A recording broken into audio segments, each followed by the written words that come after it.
everybody, it's Yu-Gi-Oh! Master 88 here. Welcome to another deck profile. However, this will not be just your ordinary deck profile today. Oh, no, no, no. As you all know, this year it marks the 20th anniversary of the Yu-Gi-Oh! Trading card game. And since I've been in the game for 20 years, I thought, you know what? I've been using a whole bunch of modern decks for the last few years. Why not for a little while go back to my roots? Go back to pretty much a place and in a time where pretty much Yu-Gi-Oh, in my opinion, was pretty much more memorable, fun, and pretty much more skill based. Basically, this era I'm referring to is pretty much April 2004. Now, basically, April 2004. Why is that so significant? Well, around April 2004, that was the last limited slash semi-limited list we would ever have in the Yu-Gi-Oh! Trading card game before, in August 2004, we would get our very first Forbidden list. Now, the reason why I'm going back into this era in time is because lately, I've been pretty much playing with pre-errata cards, basically old Yu-Gi-Oh cards that have no current erratas. Basically, these older cards are in their original form, essentially. And lately, I've been pretty much building me a traditional Chaos deck. And I've also been, dabbling around with, various other decks that were around the April 2004 limited slash semi-limited lists format. So, today, for these two deck profiles today, we're going to take a time capsule back in time to April 2004 for these two specific deck profiles. I hope you all enjoyed this. Now, without further ado, let's get started with the first deck profile being Traditional Chaos. Now, one other thing I want to say before I get started is, this is not the Chaos that you know it today. Oh, no, no, no, no, no, no. This is old school Traditional Chaos. This is like Yatagarasu, Chaos Emperor Dragon, Chaos Sorcerer, Magician of Faith, Mask of Darkness. Oh, and many other cards in this era were in this traditional Chaos format, because there was a lot of Chaos decks going around, but there were other decks going around too. So, without further ado, what do you say we get started with Traditional Chaos?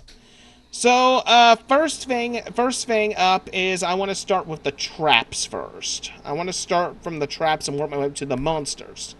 So, we got first up one Mirror Force, one Torrential Tribute, one Trap Hole, one Robin Goblin, two copies of Dust Tornado, one Regeki Break, one Wabaku, one Call the Haunted, and one Bottomless Trap Hole. That's it for the traps. Let's get into the spells. Heavy Storm, Giant Trunade, Graceful Charity, Pot of Greed, Monster Reborn, Dark Hole, the strongest Yu-Gi-Oh card in existence, Painful Choice.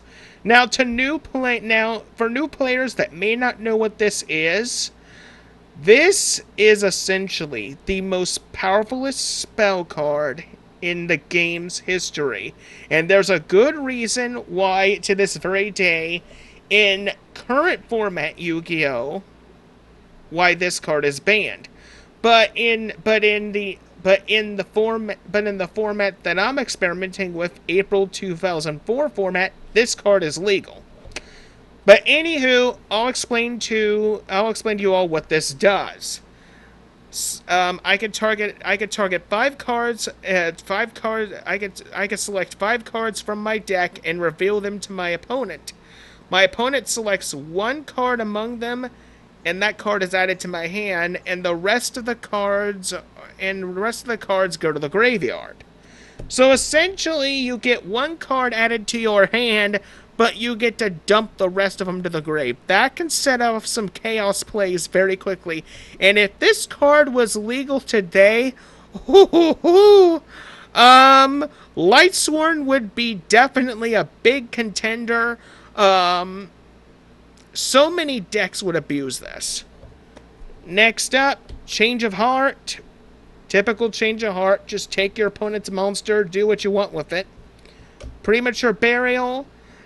And last but not least, Enemy Controller. Now we get into the monsters. Now, the first monster that I want to debut is basically, essentially, the card responsible for giving us a Forbidden List in the first place. Pre-errata Chaos Emperor Dragon Envoy of the End. Now, you may be thinking this card alone is good, but why would this get banned? Well, I'm about to show you. Essentially, the old effect, new players pretty much know how Chaos Emperor Dragons works because we got the errata now, but the old errata essentially is a little bit more broken. Basically, you cannot normal summon or set it. You can only special summon it by removing a light and a dark from your grave. You pay 1,000 life points to send all cards in both players' hands and on the field to the grave. Inflict 300 damage to your opponent's life points for each card sent to the graveyard by this effect. Now, the new errata states that you can't activate any other effects a turn you activate this. But other than that, the effect of this card has not changed. But what makes the old errata so much more broken is essentially it pretty much sets up a very nasty combo that I will explain later on concerning 3 or 2 other cards. But for now, this is Chaos Emperor Dragon in a nutshell. Next up, 1 copy of Ceremonial Bell. It's a very good defensive mechanism. Basically, as long as this remains face up on the field, me and my opponent must pretty much show our respective hands to each other. Next up, I'm running 3 copies of Magical Merchant. This thing is so amazing. And in Modern Yu-Gi-Oh! This may not be as good as it used to be, but it has some utility means still. Basically, for those who don't know, what this does is it's a flip event monster. Basically, what it says is pick up, not draw cards from the top of your deck until a spell or trap card is picked up. Add that card to your hand. Any other cards picked up are sent to the graveyard. Essentially, this is like the original old wording for the excavation mechanic until the excavation mechanic was rewritten many, many years later. But it's a really good card, for dumping things into the grave, which is what you want in order to get Chaos Emperor Dragon, Chaos Sorcerer, or BLS out. Next up, the Kingslayer himself, White Magical Hat. I've actually gained a really good respect of this card thanks to watching the Yu-Gi-Oh! Progression series. This thing is actually pretty good. I mean, for a monster being, 1,000 attack and 700 defense, I mean, if it inflicts battle damage, you can just rip a card out of the opponent's hand. That's really good. Next up, 3 copies of Skill Angel. It's a flip effect monster. If it's flip face up, I get to draw a card from my deck. Next up, 2 Gravekeeper Spies. I mean, everybody knows how Gravekeepers work. When Gravekeeper Spies flip, you can pretty much summon another Gravekeeper. It's that simple. 2 guards. When basically he's flip face up, he can pretty much compulse one of my opponent's monsters back to the hand. And now we get to the bull. Now we get to the bullcrap part. Pre-errata Dark Magician of Chaos. Now, back in 2004, this thing was a lot more deadlier than it is now, and that's because now, that's because back then this did not say during the end phase. This literally says when this card is normal or special summon, you can target 1 spell card in your grave, add it to your hand. Banish any monster, destroy a battle with this card. If this face-up card would leave the field, banish it instead. So, if this thing is summoned by any means necessary, I can just get any spell back. That's just how it works. 1 copy of Cyberjar. One of the best flip effect monsters of all time. If it's flip face up, every monster on the field is destroyed. Then we both look at the top 5. Then we both pick up the top 5 cards of our decks and summon any level 4 or lower monsters among them in face-up attack position or face-down defense position. It's really good if you want to clear back row. Next up, 1 Sangan. Pre-errata Sangan. If this basically is sent from the field to the grave, I get to add a monster with 1,500 or less attack from my deck to my hand.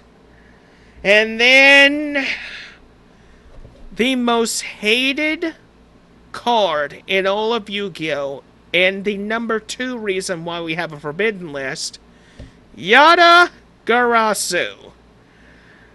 This thing is the reason why we have a ban list, second to Chaos Emperor Dragon. Now, for those of you who do not know who have never experienced the what's called the Yada lock, I'll explain. So basically, how the whole lock is pretty much done is essentially here we go. I'm just going to take these out for examples. Let me just set the deck here. So basically, say you have a Chaos Emperor Dragon. Say you already banished the Light in the Dark to summon Chaos Emperor Dragon. Basically, you activate Chaos Emperor Dragon's effect while you have a Sangan or a Witch of the Black Forest on field. You blow both of them up.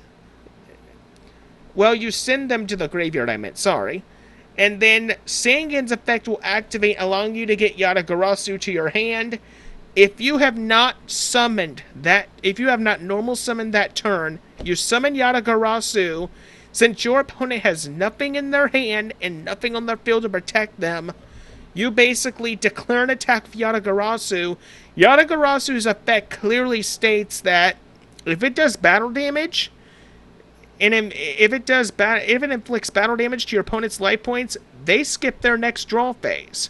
So this means from this point forward, I can attack, and during the end phase, Yata will return to my hand.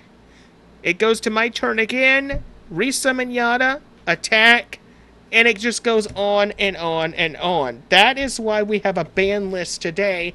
And I mean, if the Yata lock was around today, people, there would be so many bullcrap combos that would even make it even better. I wouldn't even want to think of what pre-errata Chaos Emperor Dragon, Witch of Black Forest Singing would be doing if they weren't pre-errated and in Modern Yu-Gi-Oh! But anywho, let's continue with the deck profile, shall we? So basically, we got here 1 Morphing Jar. Morphing Jar is another good flip effect monster. I mean, if it's flip face up, everybody's hands goes to the graveyard, and then we both draw 5 new cards. It's that simple. Next up, 2 copies of Chaos Sorcerer. I simply banish a Light and a Dark from my graveyard to summon him. And then basically, let me read him. And then basically, once per turn, I could banish one of my opponent's monsters. However, Chaos Sorcerer cannot attack on the turn he uses the effect. Next up, Blackluster Soldier, Envoy of the Beginning. I mean, it's a Chaos deck. I have to run both of them. So basically, BLS, I mean, he's been pretty much unbanned for a very long time. And I don't think he's as problematic as he used to be. I mean, he's a very good warrior monster all around, very good chaos monster, in fact. What makes him so good is basically just like his brother, Chaos Emperor Dragon. You have to banish Light in the Dark to summon him, but he has two special abilities. I can either target a monster on the field and banish it, however he cannot attack on the turn he uses the effect, very similar to Chaos Sorcerer. And then his second effect is if he destroys an opponent's monster by battle, it can make a second attack in a row. So if I just attack and destroy one monster, I can attack again. So that's really good. Next up, Priorata Witch of the Black Forest. Basically, just like I was saying again, if this thing is sent from the field to the grave, I can add a monster with 1500 or less defense from my deck to my hand. So I have a lot of utility when it comes to using her in this deck, because a lot of my monsters in here have low defense points anyway. And then the last card of the deck is Magician of Faith. If she's flip face up, I can add any spell card from my graveyard to my hand. So yeah, that is it for my traditional chaos deck, people. I hope you enjoyed this as much as I did. Expect the next deck profile to be coming out shortly. And until then, this is Yu-Gi-Oh! Master 88 saying see you later.